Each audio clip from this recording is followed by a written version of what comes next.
बार एक बाप और एक बेटा दोनों गधा लेकर चले, गधा बेचने गए। अब गधा बेचने गए, पैदल चले। पैदल चले तो गांव के लोग मिले, बताओ कितना मूर्ख आदमी है ये दोनों, साथ में गधा लिए हैं, पैदल जा रहे हैं। उस जमाने में गधा की सवारी चलती। फिर क्या, दोनों ने कहा कि अपन को लोग मूर्ख कह रहे हैं, एक काम करो चलो गधा पे बैठते। दोनों गधा पर बैठे चले। आगे गांव मिला तो फिर 2-4 लोग मिल गए दमोह वाले। और दमोह वाले मिले तो दोनों हाथ ऐसे रख करके बोले, क्या जमाना आ गया, निर्दयी जमाना आ गया, बेचारा पतला सा गधा और 2-2 सांड जैसे बैठे हैं। पिता बोला अपने बेटा से कि दिमाग खराब हो गया, लोग मुझ पर हंस रहे, तुझ पर भी हंस रहे। तो पुत्र बोला बाप क्या करूं। पिता बोला एक काम कर, तू बैठ, मैं पैदल चलता हूं, एक सवारी होगी। आगे बढ़े। छोटे छोटे बच्चे क्रिकेट खेल रहे थे। क्रिकेट खेलते हुए बच्चों ने देखा तो दोनों हाथ ऐसे लेके, बैट हाथ में लेकर के बोले, क्या जमाना आ गया, बूढ़े बाप को पैदल चला रहा है, खुद सांड जैसा गधा पे बैठा है। बेटा बोला पिताजी तुमने हमारी बेइज्जती करवा दी, देखो क्या कह रहे हैं लोग। पिता बोला अब करूं क्या। बेटा बोला एक काम करो बापू, तू चढ़, मैं पैदल चलता हूं। फिर आगे बढ़े तो कुछ बूढ़े मिले, वो दमोह नाके वाले बूढ़े लोग मिले। तो उन्होंने कहा घोर कलयुग आ गया, कलयुग की भी हद होती है। 16 साल का बेचारा छोटा सा बच्चा पैदल चल रहा है और ये 60 साल का बुढ़ा सांड जैसा गधे पर बैठकर जा रहा है। बाप बोला बेटा मेरी भी बेइज्जती हो गई। बेटा बोला बापू अब करूं क्या। अब इनके पास कोई रास्ता भी नहीं बचा, अब तो एक ही रास्ता बचा है कि गधे को ही पीठ पे उठाओ, क्योंकि बैठ तो सकते नहीं है। लकड़ी इन्होंने खोज भी ली, ये भी इतने बड़े दमोह के आदमी भी, ये भी इतने बड़े वाले बदमाश। इनने एक लकड़ी खोजी, एक रस्सी ली, गधों को उल्टा किया, उस गधे को उल्टा करके चारों पैर लकड़ी में बांधे, एक कंधे पर पिता ने रखा, एक पर पुत्र ने रखा, चल पड़े। आगे निकले ही होंगे, सागर की गली में एक नदी पड़ी। नदी के पुल से जा रहे थे कि कुछ लोग खड़े थे, बोले हंसते हुए, बोले आज तक हमने गधे के ऊपर लोगों को बैठे हुए देखा है, आज पहली बार गधे को लोगों के ऊपर टंगे देखा है। अब ये बोले बताओ अब करें क्या।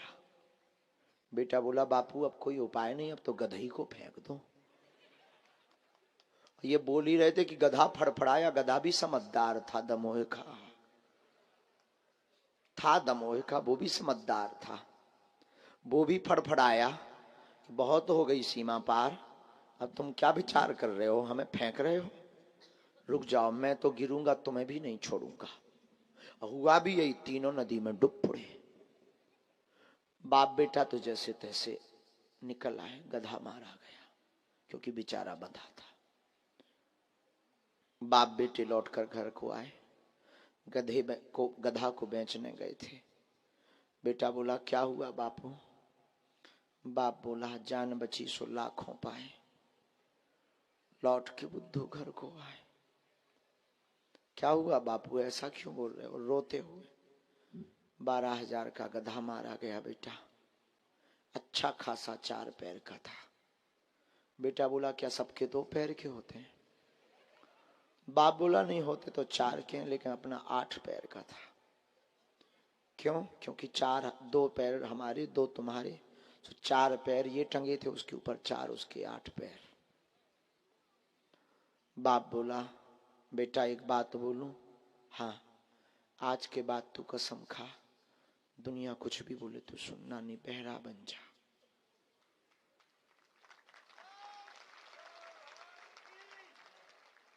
क्योंकि ना गधा बैठने में शांति, न गधा को पैदल चलाने में शांति, न गधा को टांगने के बाद शांति, गधा मरने के बाद भी शांति नहीं मिली।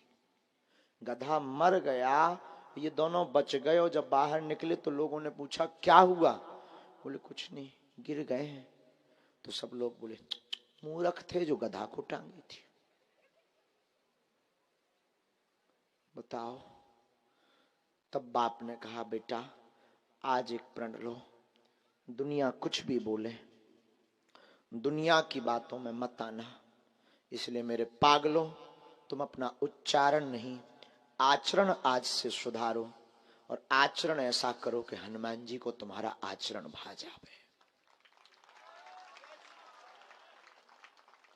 ऐसा आचरण रखो कि तुम्हारे गुरु को तुम्हारा आचरण भा जावे, और वो तुम्हारी बाहें पकड़ करके बालाजी से जोड़ते। याद रखना मेरे पागलों, जीत और हार सोच पर निर्भर है। जीत और हार सोच पर निर्भर है। मान लो तो हार होगी, ठान लो तो जीत होगी।